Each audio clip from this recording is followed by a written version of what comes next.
you want to have a good look at some really bad family dynamics, you need only look at the Bible. Fallen human beings always seem to have some issues. We can complain about it, or we can see it for what it is. An example for us not to repeat.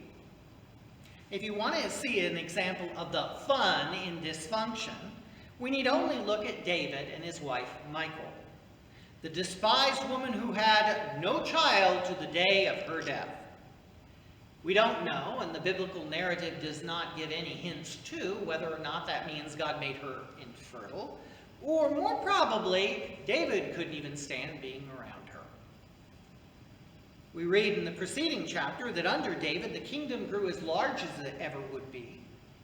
So it often happens with motivated people who have reached the top of their career and who have little peace at home.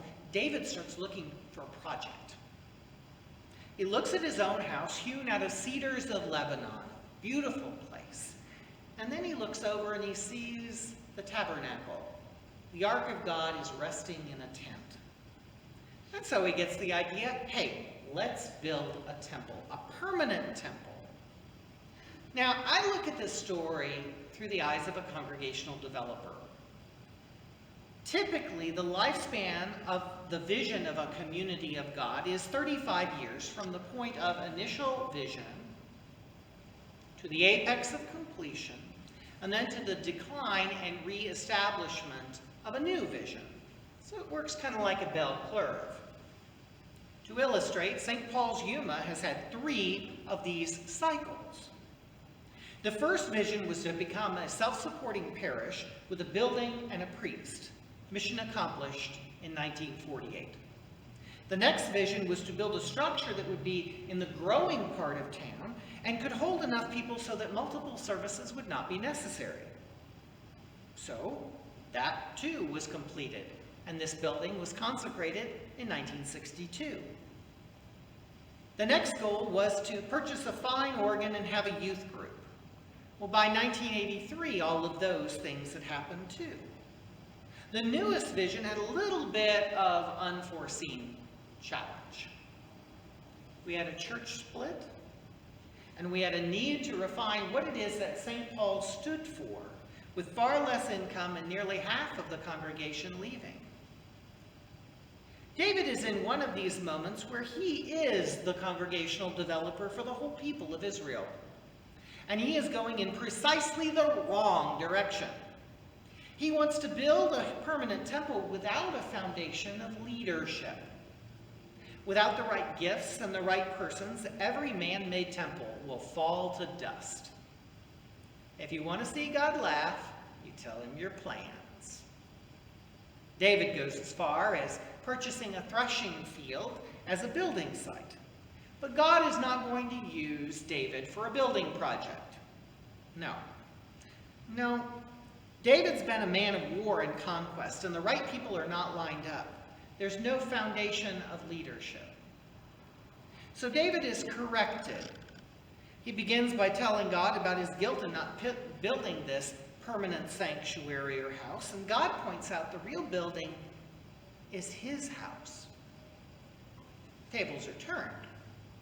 God is going to establish a line for him that is forever. God is building the foundation that lasts, not with stone, but with people. The temple would be man's construction. The lineage would be God's construction. And once God has placed Jesus in that line of succession through the incarnation, the building of the house is done.